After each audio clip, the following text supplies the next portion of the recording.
All right, we're back in public session. Mark, would you lead us off the flag salute? Sure. Please join me. I pledge allegiance to the flag of the United States of America and to the republic for which it stands, one nation, under God, indivisible, with liberty and justice for all.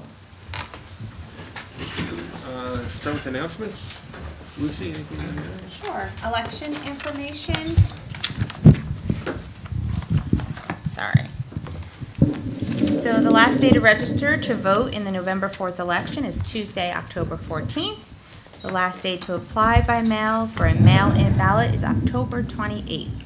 Both registration and mail-in ballot information is available on the Union County Board of Elections website at www.ucnj.org or by calling 908-527-4121. Okay, this is from the high school. Congratulations to the Westfield High School Marching Blue Devils, who took home first place in Group 4A in their first competition, winning awards for Best Music, Best Visual, and Best Overall Effect. The Westfield High School Marching Band continues to work hard, looks forward to their next competition, which will be at Somerville High on October 11th, and the band will perform at approximately 7:15 p.m., and we wish them continued success. This announcement is regarding Candidates Night, Westfield Board of Education candidates. The Parent-Teacher Council of the Westfield Public Schools invites the public to the Westfield Board of Education Candidates Night. This occurs on Wednesday, October 15th in the auditorium of Westfield High School from 7:30 to 9 p.m. There are 6 candidates seeking 3 open seats on the Westfield Board of Education. They are Michael Beal, Noreen Coleman, Mark Friedman, Christopher Langhart, Margaret Peggy Oster, and David Sexton. A moderator from the League of Women Voters will present questions from the audience as time permits. Questions can be emailed in advance to the chairperson of the event, who is Lisa Wendell.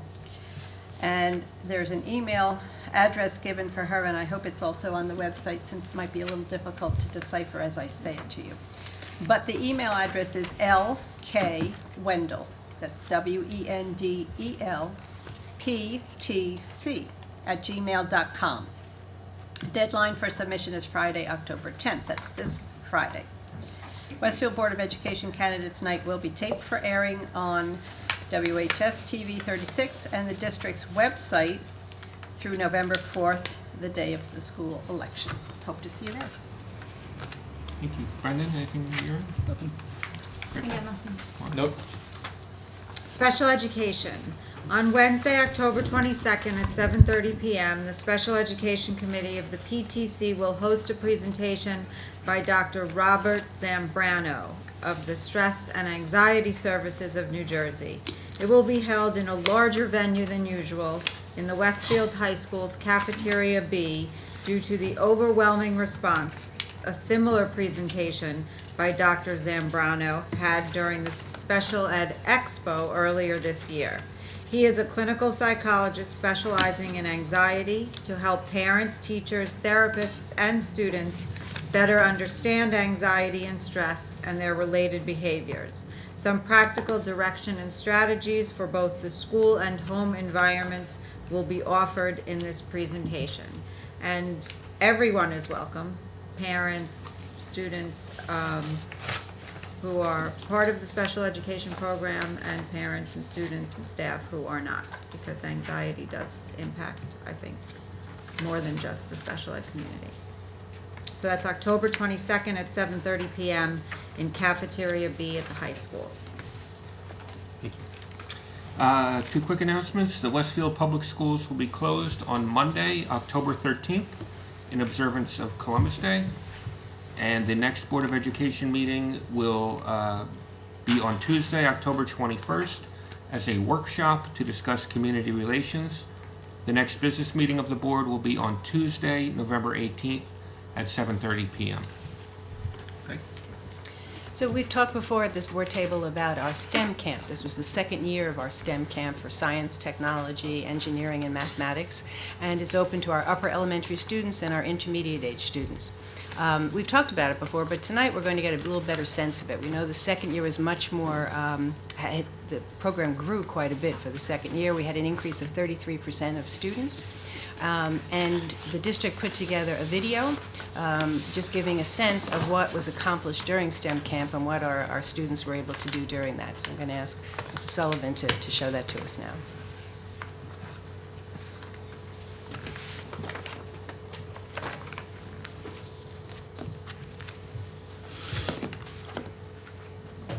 And while we're attempting to do that, I'll mention another hypothetical. So hypothetically, after we see the video that is, I assume, loading over my shoulder, there is a second one.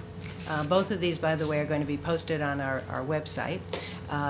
The first one, again, was developed by our district and has both our teachers talking about the goals of the program and also our students talking about what they learned as part of the program. The second video, which we may or may not see this evening, was actually constructed by Kane University. Part of the STEM camp, the last day of each week of the STEM camp, we worked in partnership with Kane University. They invited us to their STEM building at Kane University, which is a marvelous place, and they had established special activities and labs for our students to participate in this great building. And so the video, which which we may be able to see now. First you'll see the district one, and then hopefully we'll be able to see one from Kane University. We'll see if this works.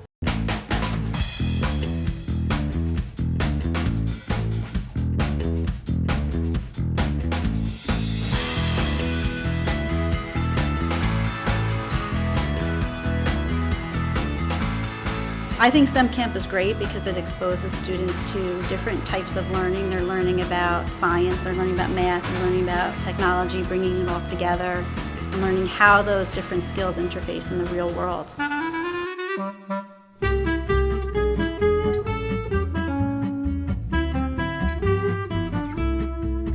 In programming class today, we were learning how to make our own game on a computer.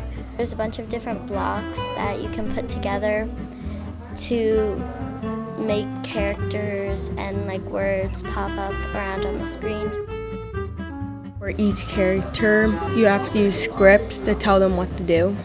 So this cat right over here, you're trying to make him not touch the bat and the crab 20 times. And if it touches the cat 20 times, the game's over. If the cat doesn't get touched by the crab or the bat, then you win. They're using a program called Scratch, which is created by MIT, and it's a drag and drop program, so they drag blocks into a script, and as those blocks run, the program actually runs. So we're learning about different things like using variables and controls and learning how to manage information to create a game. The end goal is to help them develop critical thinking skills so that they can learn how to use that logic to make something happen, cause and effect with the game.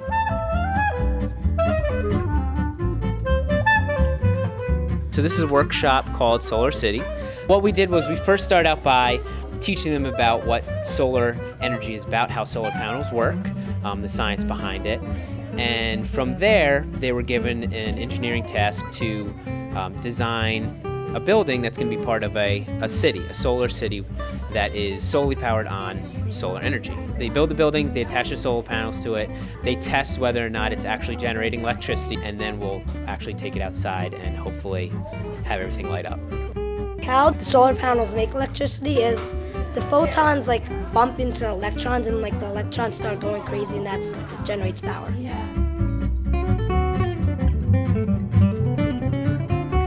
Well, we designed our structure, and then we had to take the solar panels and we clipped them onto the light bulb, and it had to touch metal, and then now the sun's powering the solar panels to the light bulb.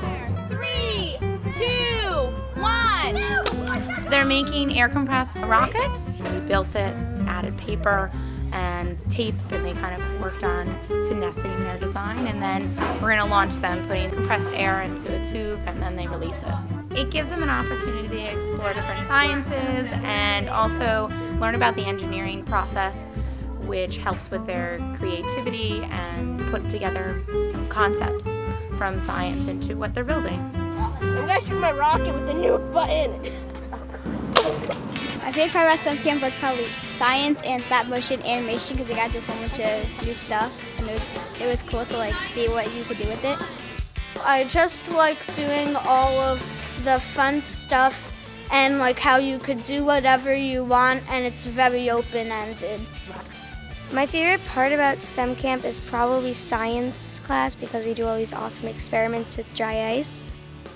In my class, the students are seeing how dry ice relates to the phases of matter and pressure, and they are seeing that dry ice can actually make bottles explode. And they're then hearing the sound of that and making soundproof containers to muffle the sound of the exploding bottle. I basically made the design with the tubes because I'm going to put the tubes in the ground, and then when it makes the boom, it'll just go right into the ground. If you put dry ice in water and then you like tighten it and like you leave it there, it'll explode. We had to create a box to soundproof the sound that like the explosion will make. We used bubble wrap, foam insulation, packing peanuts, and a lot of tape.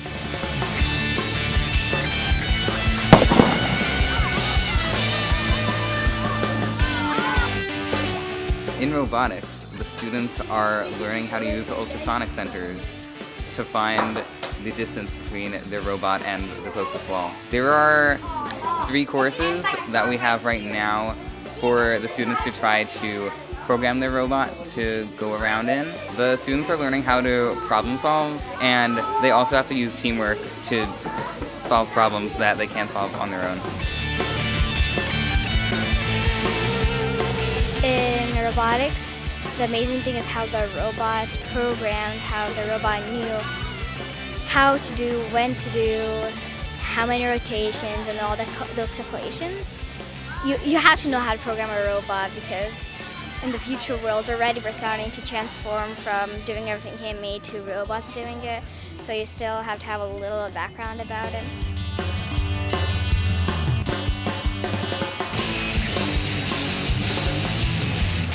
It's important for us to have our younger students knowledgeable so that they can help understand the science, push the science, and develop new technologies that can help us in the future.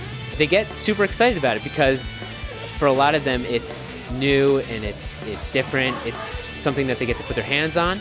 When they're given the freedom to be creative and design something that is unique to them, important, you can see them really run with it. So the goal here is to not only give them the science and to teach them about how technology works, but also allow them to be creative with it. We are trying to get more students involved with STEM, involved with science, technology, engineering, and math, because that's where the future is. It's where the jobs are. It's what's going to help out this country and the world.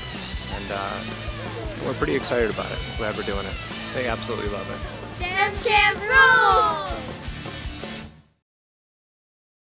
I heard that you know all the numbers of pi, is that true? Not all of them, but 379. Can you tell me the first 100? Okay. Ready, go. 3.14159263535897932338327995028841971693937510.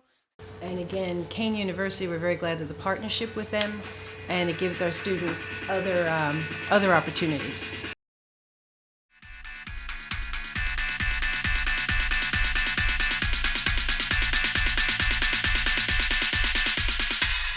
STEM Camp opportunity is a special project that College of Education has been connected with the New Jersey Center for Science, Technology, and Mathematics. We had kids from Westfield Public Schools, elementary, middle school students, coming to our school, and you get to see how much science can really evolve and how much kids can really enjoy it. I like science because it's fun, it's like hands-on, and you get to really experiment with what you think is right and what you think is wrong. I like just learning about like how each subject really fit together. I think it'd be really cool if I could use engineering skills to make things that would help people. This is one step towards giving kids at this age an opportunity to reach out in the real world and do things that are definitely outside the classroom. So we're specifically trying to use different aspects of biology and different parts of life, not pertaining to humans. and then we're trying to modify them and make them applicable to benefit humans. You have to start early in developing those minds, to start thinking in the ways that those disciplines and those careers, science labs require. Kane is well on the way to developing as a place where schools and school districts can come. We are ready to be available to anyone who wants to move in this direction and offers the benefit of our experience as well as the rich intellectual resources we have available to us.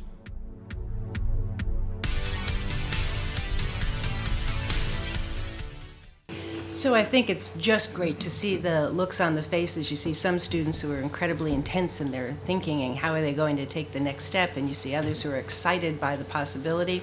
I think it's wonderful to watch those faces and then to think about what they're going to be capable of in the years and decades to come. So we're very happy that we embarked on starting the STEM camp and plan to continue it going forward and each year making it better. I have more good news tonight, and that is we're very lucky in Westfield. We work with a number of different community groups, and one of the groups that helps support our schools, our teachers, is the Westfield Ed Fund. And to talk about the work that they're doing this year, I'd like to introduce and invite to the podium Claudia Andreski.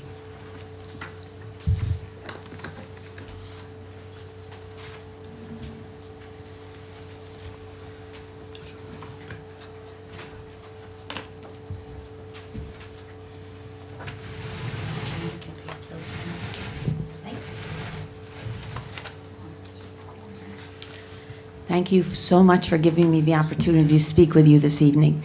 I am a trustee of the Education Fund of Westfield, and after speaking with Dr. Dolan and Mr. Panera, we were so excited about the STEM program that we wanted to continue that effort.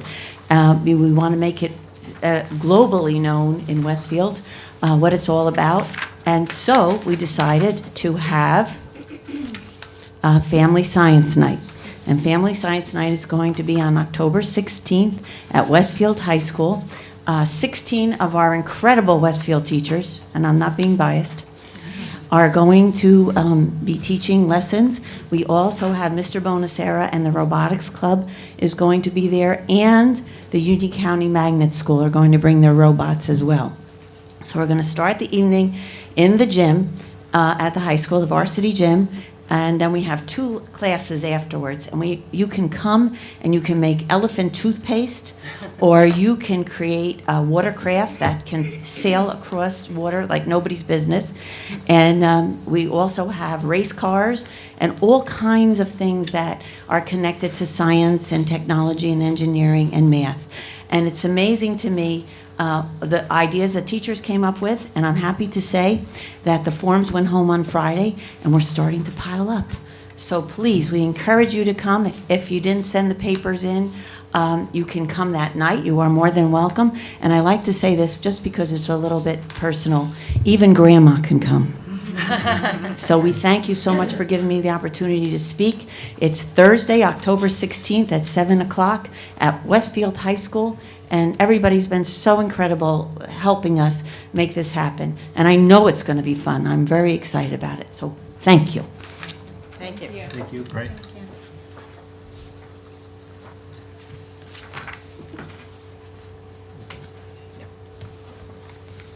All right, I now recognize the public for agenda items only.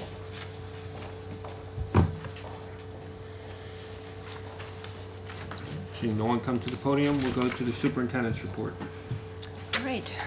So for a number of years in this district, we've made a commitment to really paying attention to our energy consumption for a number of reasons, for our environment and also to positively impact our budget.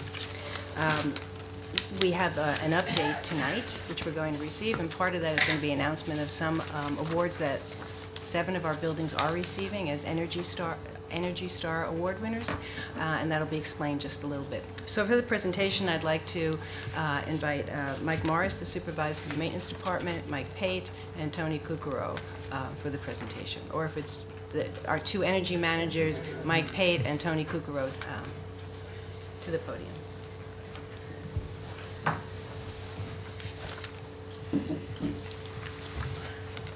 Good evening, everyone. It's actually been quite a while since I've been up in front of the board here.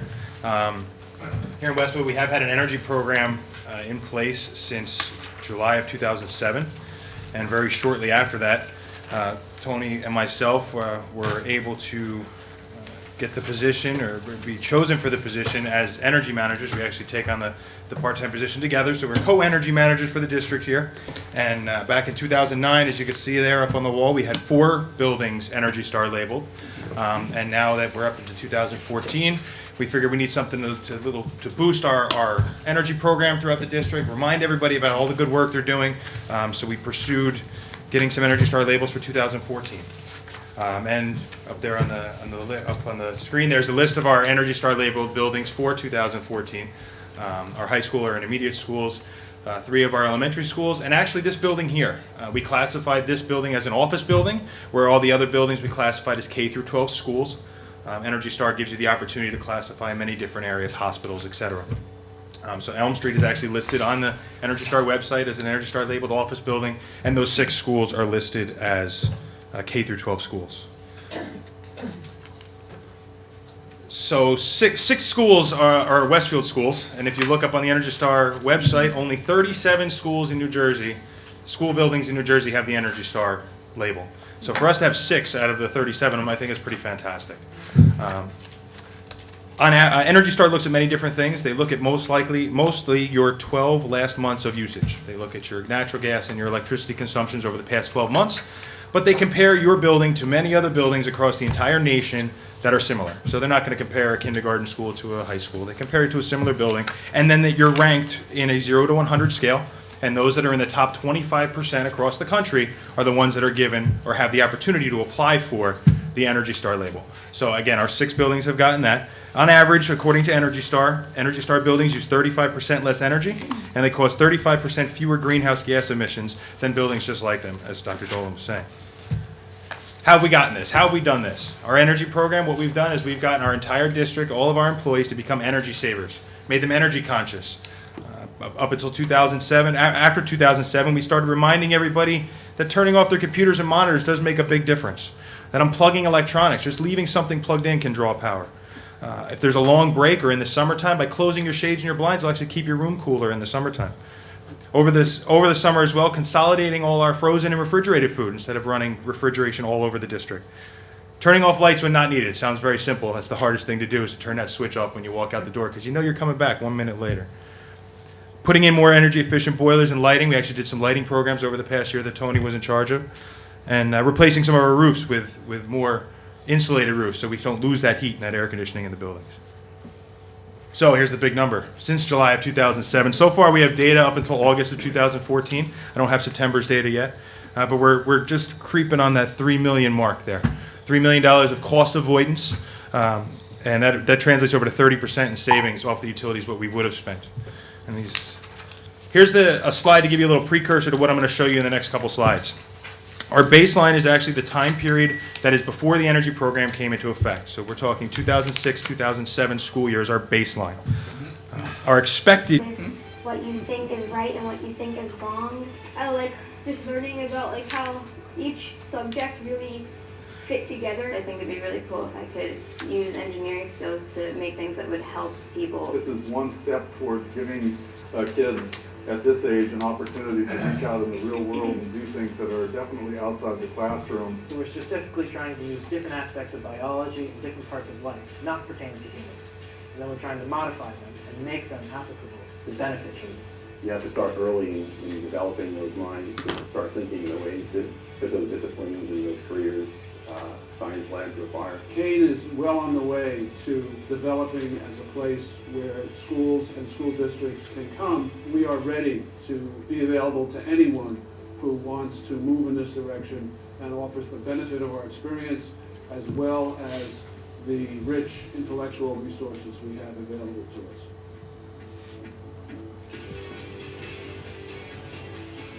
So I think it's just great to see the looks on the faces. You see some students who are incredibly intense in their thinking and how are they going to take the next step, and you see others who are excited by the possibility. I think it's wonderful to watch those faces and to think about what they're going to be capable of in the years and decades to come. So we're very happy that we embarked on starting the STEM camp and plan to continue it going forward and each year making it better.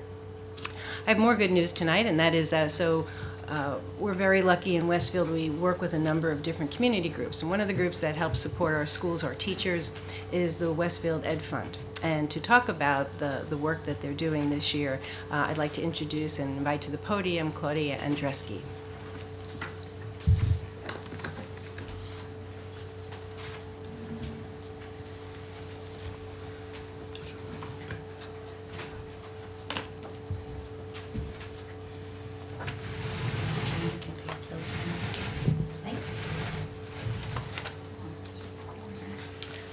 Thank you so much for giving me the opportunity to speak with you this evening.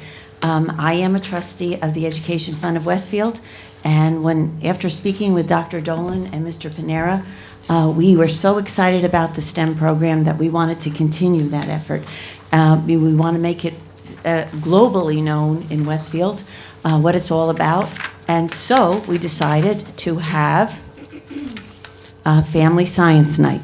And Family Science Night is going to be on October 16th at Westfield High School. 16 of our incredible Westfield teachers, and I'm not being biased, are going to be teaching lessons. We also have Mr. Bonacera and the Robotics Club is going to be there, and the Union County Magnet School are going to bring their robots as well. So we're going to start the evening in the gym at the high school, the varsity gym, and then we have 2 classes afterwards. And you can come and you can make elephant toothpaste, or you can create a watercraft that can sail across water like nobody's business. And we also have race cars and all kinds of things that are connected to science and technology and engineering and math.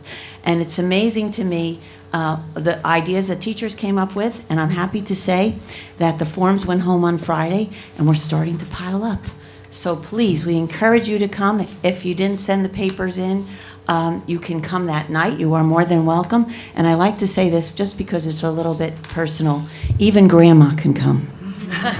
So we thank you so much for giving me the opportunity to speak. It's Thursday, October 16th at 7 o'clock at Westfield High School. And everybody's been so incredible helping us make this happen. And I know it's going to be fun. I'm very excited about it. So thank you. Thank you. Thank you. Great.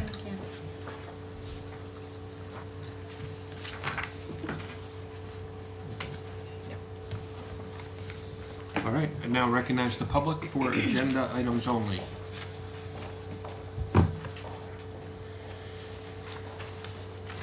Seeing no one come to the podium, we'll go to the Superintendent's Report. All right. So for a number of years in this district, we've made a commitment to really paying attention to our energy consumption for a number of reasons, for our environment and also to positively impact our budget. We have an update tonight, which we're going to receive, and part of that is going to be an announcement of some awards that 7 of our buildings are receiving as Energy Star Award winners, and that'll be explained just a little bit. So for the presentation, I'd like to invite Mike Morris, the supervisor for the maintenance department, Mike Pate, and Tony Kukuro for the presentation. Or if it's our 2 energy managers, Mike Pate and Tony Kukuro, to the podium.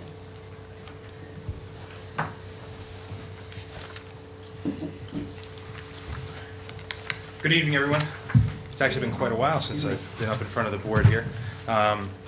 Here in Westwood, we have had an energy program in place since July of 2007, and very shortly after that, Tony and myself were able to get the position, or be chosen for the position as energy managers. We actually take on the part-time position together, so we're co-energy managers for the district here. And back in 2009, as you can see there up on the wall, we had 4 buildings Energy Star labeled. And now that we're up into 2014, we figured we need something to boost our energy program throughout the district, remind everybody about all the good work they're doing. So we pursued getting some Energy Star labels for 2014. And up there on the screen, there's a list of our Energy Star labeled buildings for 2014. Our high school or intermediate schools, 3 of our elementary schools, and actually this building here. We classified this building as an office building, where all the other buildings we classified as K through 12 schools. Energy Star gives you the opportunity to classify many different areas, hospitals, etc. So Elm Street is actually listed on the Energy Star website as an Energy Star labeled office building, and those 6 schools are listed as K through 12 schools. So six schools are Westfield schools, and if you look up on the Energy Star website, only 37 schools in New Jersey, school buildings in New Jersey, have the Energy Star label. So for us to have 6 out of the 37 of them, I think is pretty fantastic.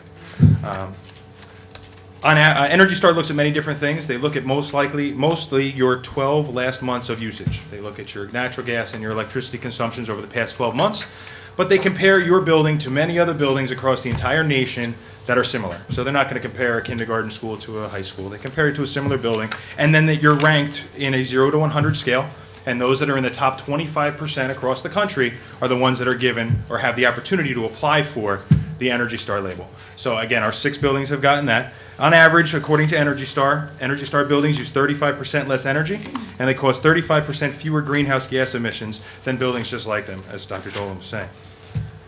How have we gotten this? How have we done this? Our energy program, what we've done is we've gotten our entire district, all of our employees, to become energy savers, made them energy conscious. Up until 2007, after 2007, we started reminding everybody that turning off their computers and monitors does make a big difference. That unplugging electronics, just leaving something plugged in, can draw power.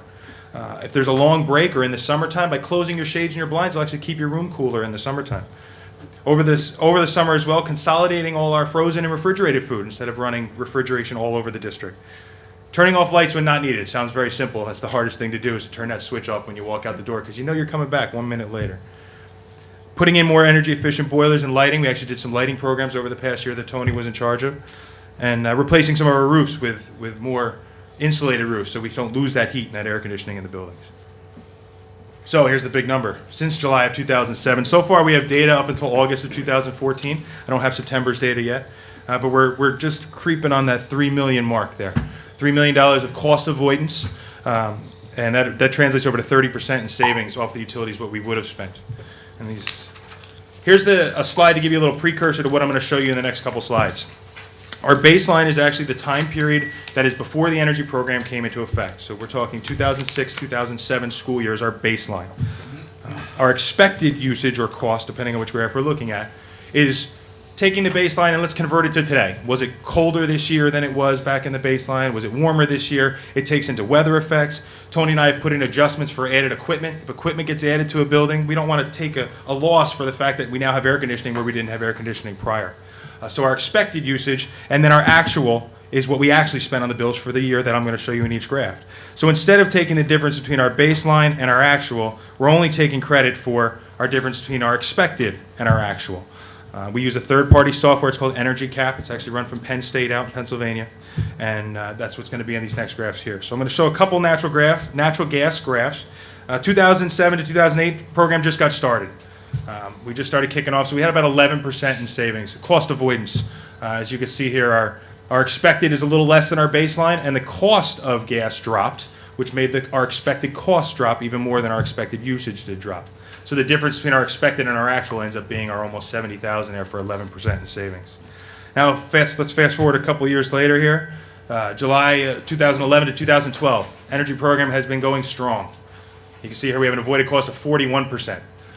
Price of natural gas also went down further. So as you see on the far right there, our expected cost was a lot lower than what we actually spent in our base year. But again, we're only taking credit for the difference between the actual cost and the expected cost. We can't help the fact that the price went down. We're not going to take credit for that.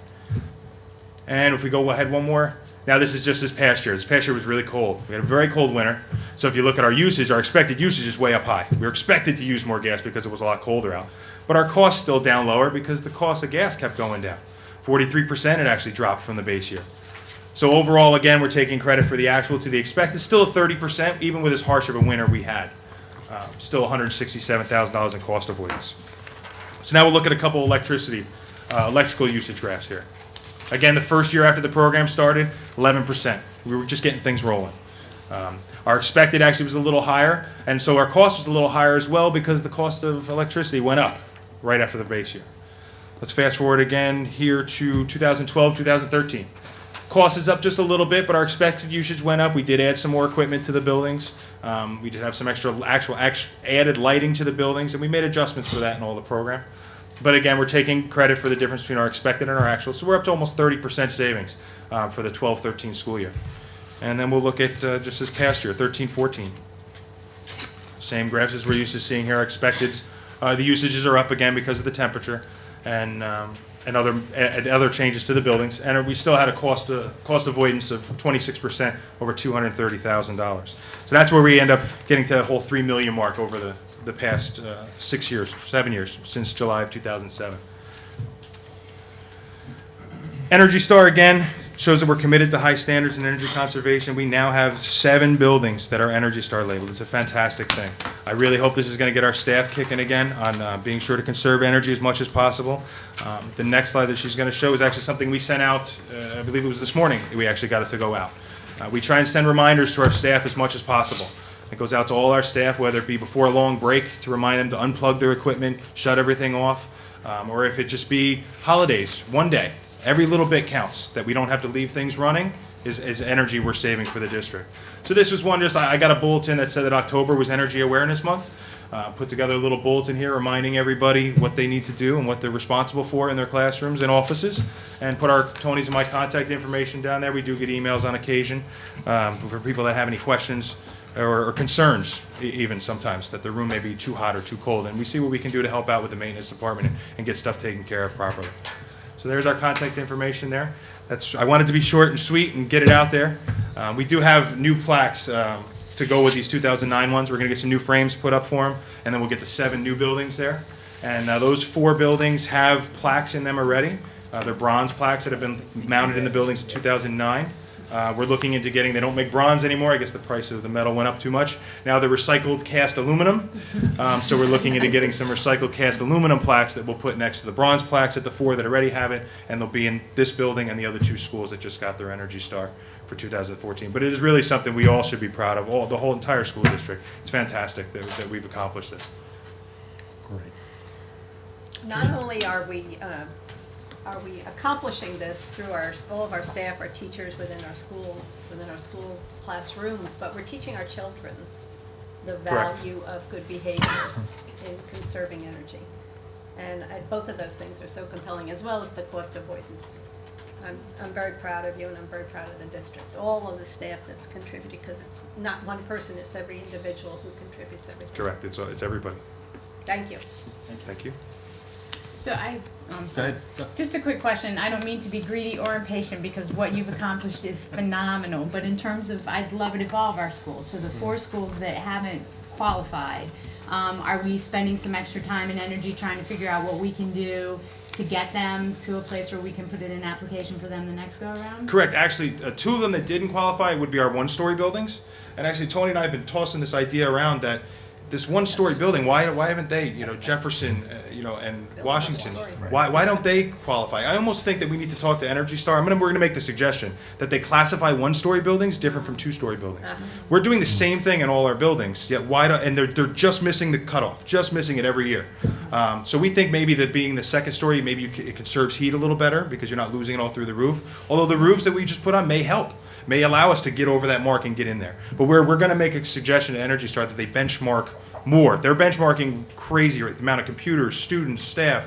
They ask for a lot of information into their site before they'll give you the label. But we're going to suggest to them maybe that they take 1-story, 2-story, 3-story, and classify those buildings together as well. So that may help us out to get some to there, because we're really doing the same thing throughout all our buildings. So it is a little upsetting that those other 4 don't have it. Great, thank you. I really think it's remarkable that you have sustained people's attention to the energy and that the cost savings continues to go down. So I think that's really commendable. Thank you. Thank you. Yeah, I would add, I remember the presentation 5 or 6 years ago, whatever it was, and you guys projected where this would go, and we welcomed that. It's phenomenal to actually see it occurring. Thank you very much for that. Thank you. Hey, just one question. I know that we've installed, PTOs have donated a number of air conditioners over the recent years, and you guys have installed those. Even with that, you're achieving energy savings. And have you found that people are using those responsibly and they are turned off at the end of the day. So far, so good, and a lot of it's going to be Tony and I continuing to teach our staff how they need to be operated. We're going to be sending out a bulletin come springtime just to remind everyone, here's how you're supposed to operate your air conditioner. We don't want them set at 60. They're going to be set 72 to 74 degrees. Also remind our custodians, if you see one that's left on, do us a favor. Make sure you shut it off when you're going through the classroom. And that's really, a lot of it, what it is constant reminders to our staff and letting them know how much of an effect they're having on our budget. And by doing this and getting these Energy Star labeled buildings, we really think we're going to boost our staff's morale a little further to really keep pushing to be energy savers throughout our district. Just to add, first of all, thank you, and everything that you're doing is just fantastic. To add to what Ginny was saying, it just dawned on me that what a great lesson this is for our students, and maybe our curriculum committee might want to consider some sort of an elective in the future about energy consumption, and I think we could find two really great instructors right here. Not to throw anything else on you, but I think what you've accomplished here is remarkable. The fact that there's 37 schools in the state, and we're 2/3 of them. Clearly, I think this is really exciting, and I think certainly I have a son who's majoring in energy at Penn State, and I think that there are a lot of students that could really benefit from learning what you've done and setting that example going forward for all of us. So it's really, really great. Thank you. And just to point out that the award we're talking about, the Energy Star, a number of people are familiar with, but not everyone. So that actually comes from the EPA. It's their guidelines. So that's a federal agency that is establishing the guidelines that we've been able to meet. All right. Thank you, everyone. Very much. Well done. Thank you. Well done.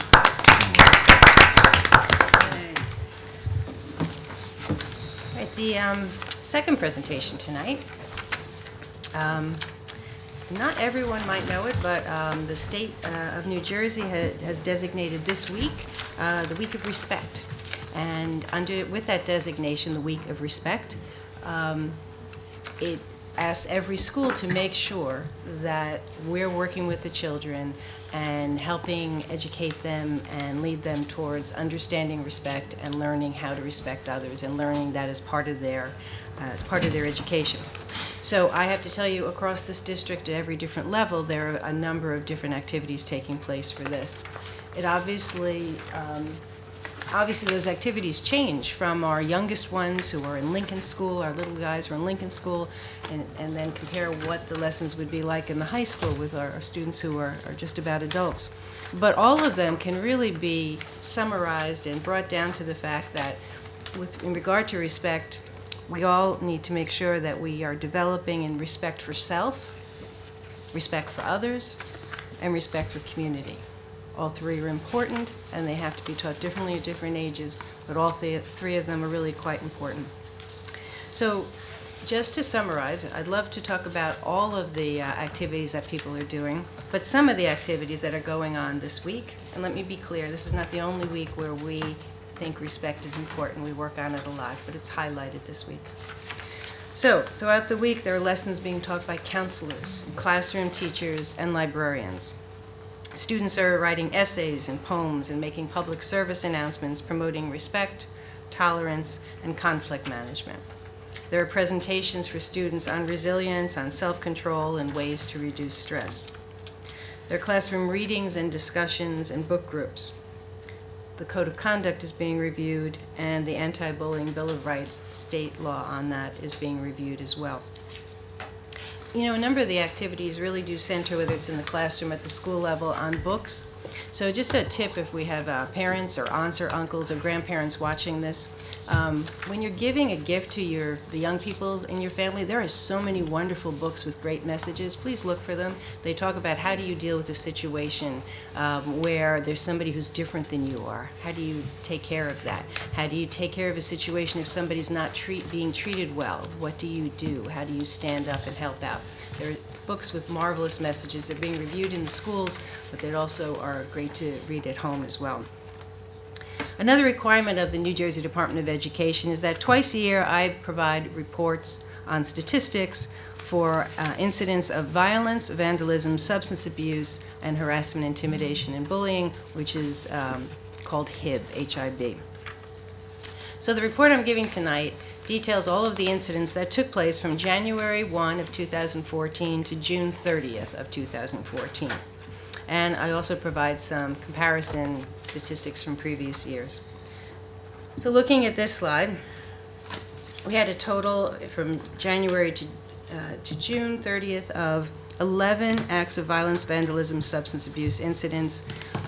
That's as defined by the state. The state has very specific definitions of what qualifies and what doesn't. They actually do a very good job of providing guidelines for the schools. And as you can see below, police were notified in some instances. It talks about police notified and complaint filed. There are times where we don't have an option. There are times where we have an option. We can either file a complaint or not. But there are times where we don't. For example, if a student has some sort of substance that they're not allowed to have by law, well, it's not an option of the school. The police are notified and a complaint is filed. That has to be the case. So we do follow all of the requirements of the law regularly. Talks about short-term and long-term suspensions. The state defines that. A long-term suspension is 10 days or more. So the 12 that are listed there would be 9 or fewer days. And other discipline can really range. Often it's a loss of some type of privilege, but what type of privilege depends on the age of the students, the nature of the offense, etc. Now looking at the harassment, intimidation, and bullying. For the same time period, there were 18 investigations across the district. The law requires us to follow very specific procedures for investigations, and we have 10 days in which to complete those investigations. All 18 were done within the allotted time frame. Out of those 18, 4 were confirmed to be harassment, intimidation, or bullying, and the board affirmed all 4 of those. We break down the statistics for those 4 as to what were the reasons for it, and all of these that I'm showing happen to be required by the state. So in order for it to be harassment, intimidation, or bullying, there needs to be a protected category according to the state. So you can see that we only have 4, and when you look through, with only 4, there's not really a pattern of anything. We look for patterns to try to fix things, but with only 4, I don't know that you can identify a pattern really. We also outline what were the district responses to these 4 cases that were confirmed to be harassment, intimidation, or bullying. You'll notice even though there are only 4 incidents, it talks about 5 individual counseling. That's because in an incident there could be more than 1 bully identified. Okay, but at least 5 children were given individual counseling because of the findings of the harassment, intimidation, and bullying. Student conferences with principals, parent conferences are also done. You can see there are quite a few detentions involved and some suspension of privileges as well. We get to the mode. How was the harassment, intimidation, and bullying communicated? This time, 4 of them were verbal. All 4 were comments that were made. I don't know that adults always realize how many comments are made in the course of the day that are not appropriate. I think in schools we're a little more well-tuned to it, but it's not okay to use phrases that a lot of people use or call somebody a name easily and not think that, say, well, I didn't really mean it. Well, our students are learning that, well, then don't say it if you don't mean it. There are appropriate ways to speak and ways that are not appropriate. A breakdown of by school, how many incidents there were. In this particular reporting period, it happens to be that all of them were for our secondary schools, from Edison, Roosevelt, or Westfield High School. That was that particular reporting period. That's not a trend across the other reporting periods. One of the most important slides in this presentation is a list of our anti-bullying specialists assigned to each school. There are instances where students are either harassed, intimidated, or bullied, and parents and students need to know that they can call the school and report it. It can be reported directly to these specialists. It can also be reported to a teacher or a counselor or a principal or a nurse. It needs to be reported. Again, this information is on our website. It's on school websites. You can certainly contact these people, but if there is a problem, just reach out to someone in the school. It'll be taken seriously, and we will work to correct it, investigate it, and correct it. This work is ongoing, and it's something we take very seriously. We do quite a bit of training, and we want all of our students to be treated appropriately, and we also want all of our students to learn how to treat others appropriately. They're going to make mistakes as they're growing up, but hopefully we can help them learn the right way to treat others, treat themselves, and treat the community. All right, thank you. Any questions, comments on the presentation? Any other reports? No, those are the two reports. All right, I'd ask the board to approve the minutes of the board meeting held on September 9, 2014, and the board meeting on September 23, 2014, and private minutes of September 9, 2014, and September 23, 2014. Have a second? Jenny, thank you. Any comments or questions? All those in favor? Aye. Abstain. Both. One abstention. Any opposed? All right. Move to personnel. Mark? I'd like the board to consider personnel items numbers 1 through 26. Can I have a second? Second. Ginny, thank you. Dr. Dolan, retirements? You're right, we do have two retirements. Tonight they both happen to be lunch aides. Elizabeth Breck has worked as a lunch aide since 1994. For the last 20 years, she's worked at Jefferson and Washington schools, where she has enjoyed being with wonderful and interesting young students. Elizabeth has said that she will miss watching the children grow over the years. Sarah Dillard has been a lunch aide in the district for the last 9 years. Sarah has enjoyed working at Franklin School and also with the gifted program students at Edison School. She says that their curiosity and interest in everything about life has kept her young. We wish them well in their retirement. Any other questions or comments? Dana, please. Rich Missessip? Yes. Lucy Biegler? Yes. Mark Friedman? Yes. Brendan Galligan? Yes. Roseanne Firstep? Yes. Ginny Lights? Yes. Gretchen Olich? Yes, although I abstain from 2, 5, 12, and 26.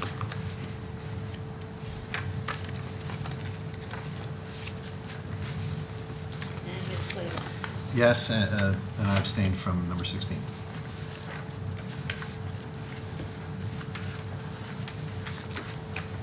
That's it. Thank you.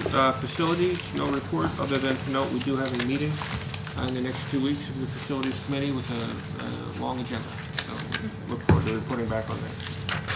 Long-range planning, Ginny? No report. Policies, Gretchen? Yes, I'd like to ask the board to consider policy item number 1 to approve the policies listed for first reading. Can I have a second? Sure. Ginny, Mark, take your pick thing. The policies that are on for first reading tonight were considered by the policy committee at our September 17th committee. I think you all got my minutes detailing the basis for our decision. There were a couple of changes since the packets were sent home, so I just want to draw those to your attention. They were at your seat tonight. Policy 2560, you'll note in red, we changed a sentence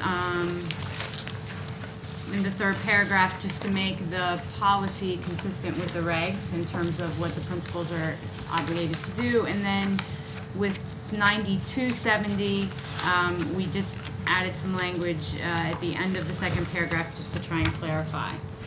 So does anybody have any questions or comments on any of the policies that are for first reading tonight? Okey-doke. Dana? Rich Missessip? Yes. Lucy Biegler? Yes. Mark Friedman? Yes. Brendan Galligan? Yes. Roseanne Firstep? Yes. Ginny Lights? Yes. Gretchen Olich? Yes. Mitch Slater? Yes. I'd like to ask the board to consider policy motion number 2 to abolish policy 2480. Can I have a second? Jenny, thank you. So 2480 was a former mandated policy. The statute and the guidelines on which it was based have since been repealed. It's no longer a mandatory policy, so it's our recommendation to the board that we remove it from our policies. Any questions? Okay. Rich Missessip? Yes. Lucy Biegler? Yes.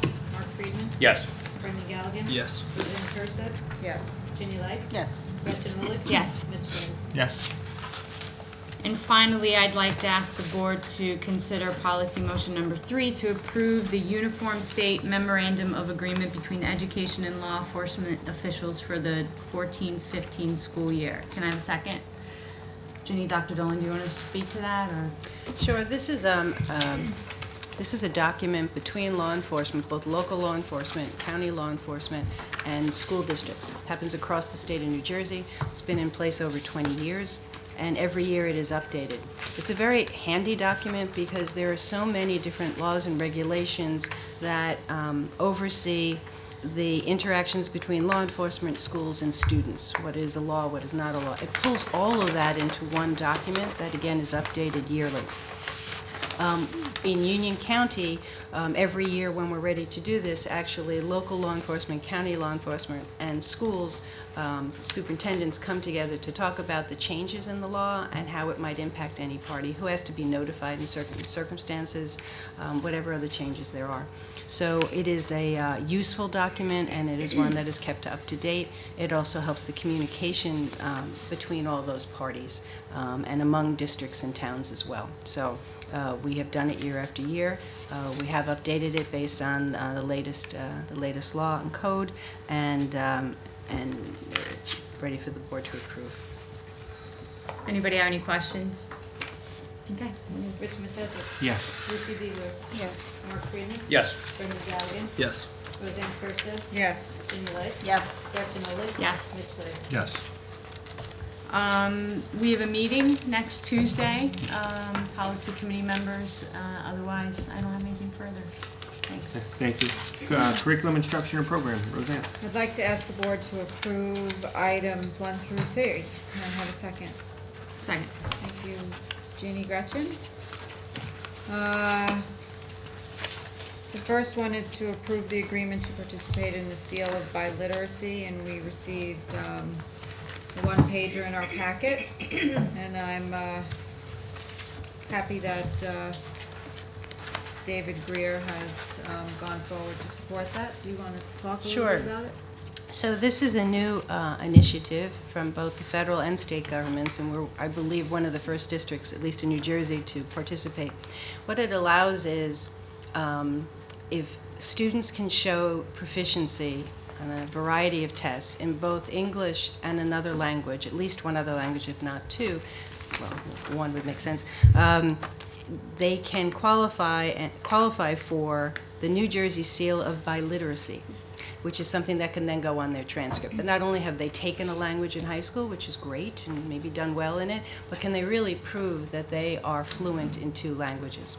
And there are a whole number of different tests that can be taken, because you can imagine how many different languages are spoken in New Jersey. So there are different tests for different languages, but there is a standard that must be met in order to qualify for it. So I believe this is the first year New Jersey is doing this.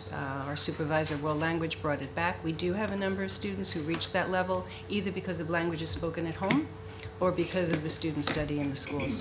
So we're going to offer this to students, and we'll have to report and see how many students actually are able to qualify for this new standard. Thanks. Any questions? I just have one question. In some instances, there'll be a nominal cost incurred by the family. Is that true for the students with the first language not offered?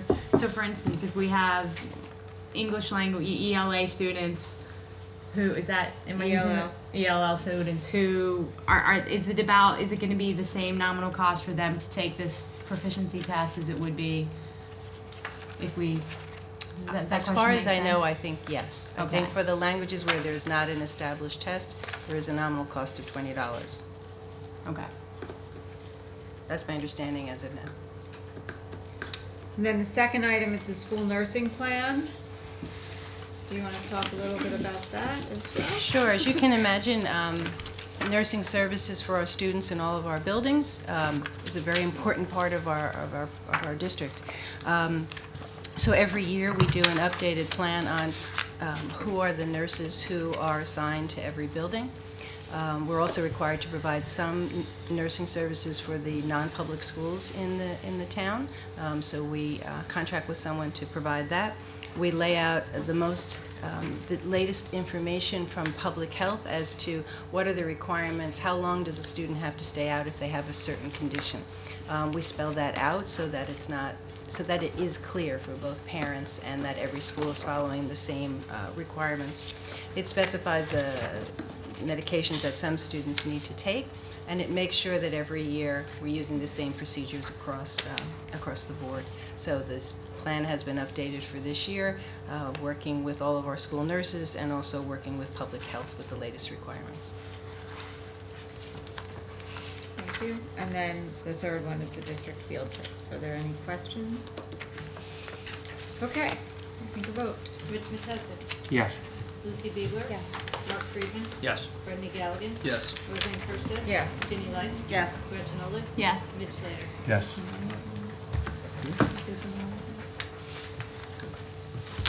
Anything else? That's all. We have a meeting on Thursday morning. All right. Finance, Mark. I'd like the board to consider finance items numbers 1 through 8. Second. Mitch, thank you. Just call out 3 donations.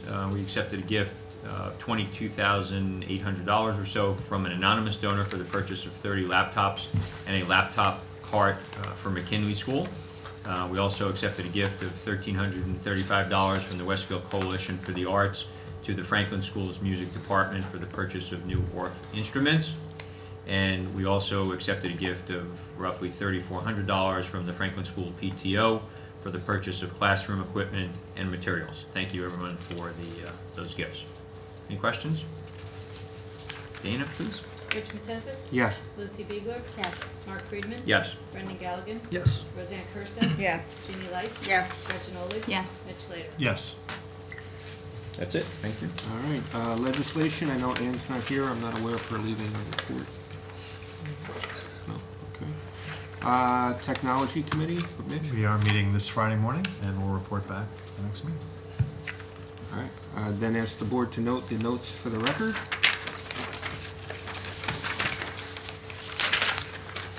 And with that, move to any unfinished business? Any new business? Any liaison reports? Ginny? I attended a Green Team meeting on September 29th. And of note, there will be an outreach to high school teams, Boy Scouts, Girl Scout groups, youth development, athletic teams, to help with Earth Day.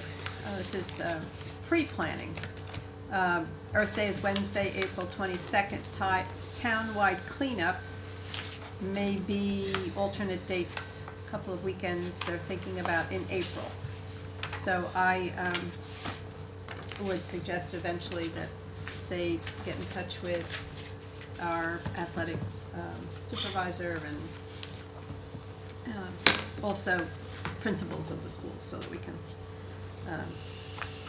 get support from the schools. Jenny, what's the green team?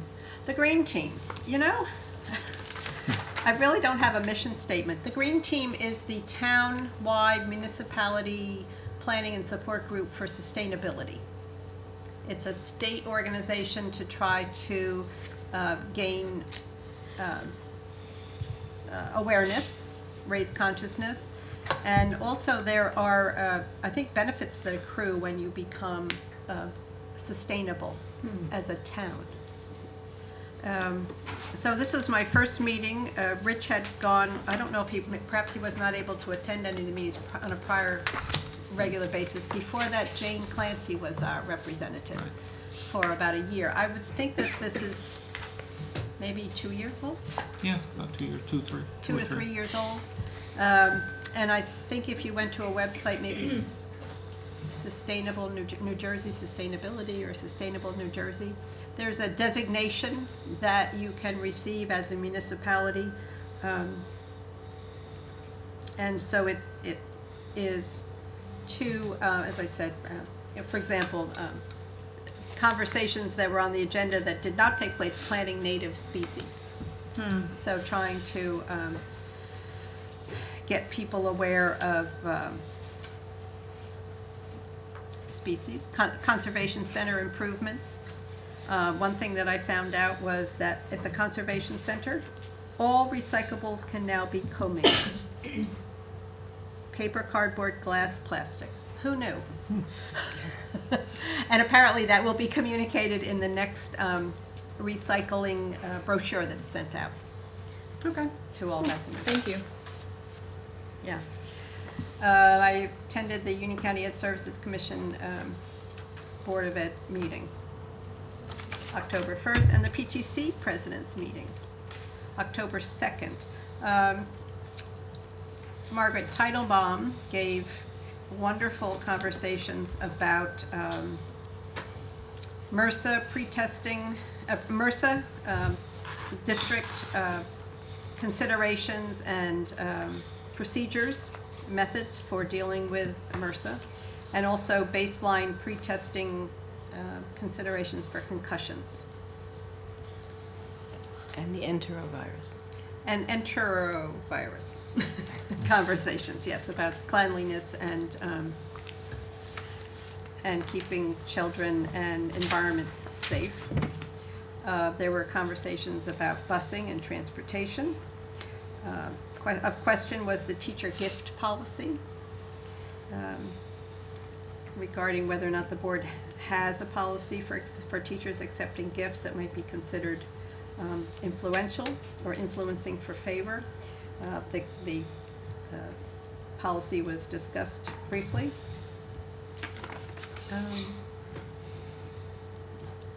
There was some concern about drug and alcohol prevention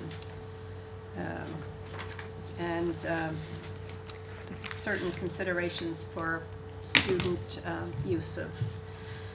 Right, and the PTC is planning an evening, and I'm sure we'll have the date for that soon, planning an evening for parents about understanding substance awareness, and so we'll have more information when they have a date on that. I guess part of the discussion was about the fact that the DARE program is no longer within the school system. Some people were asking whether the district had any plans to adopt a program called ALERT that I had never heard of. So I guess, you know, if you hear of it, or if Dr. Dolan, you ever want to bring information to us regarding it, we'd be more than happy to hear about it if you think it's worthwhile. Absolutely. And if I could just go back to the part of the discussion that at the same meeting, we did have the coordinator for nursing come, and one of the main topics was the enterovirus, the one that's been in the news quite a bit, because not surprisingly, you know, parents are concerned. And what Margaret Teitelbaum stressed was it is a virus. It's a good time. The schools are reminding students about proper hygiene, and parents should be paying attention to that at home as well. For the last few weeks, we've had information and guidelines posted on our website. It's both on the district website and on the website for each health office in each school. And should parents have questions, we really strongly advise them to call the school nurse. They are the individuals in each building who are educated and trained, and our nurses meet on a regular basis with each other, and they also are in communication with public health, and they follow the guidelines that are prescribed by public health. We just, the nurses just actually got an update today from public health in New Jersey. It's a good system that's in place, so if parents have questions, have concerns, please call the school nurse. Please check the website also. There's also a great deal of information, but also call the school nurse if you have specific questions. Thank you. All right. Anyone else on the liaison reports? Okay. Then again, recognize the public for questions or comments on any topic. All right. Seeing no one come to the podium, do we have a private session? We do. We do have a private session. I'd ask the board to approve the following resolutions. Resolved that the Board of Education move into private session for the purpose of discussing matters rendered confidential by state and federal law, personnel pending or anticipated litigation, and pending or anticipated contract negotiation. And be it further resolved that any discussions held by the board which need not remain confidential, and the results of such discussions will be made public as soon as practicable. Can I have a second? Jenny? All those in favor? Aye. Aye. Any opposed? Any abstained? All right, we'll move to private session.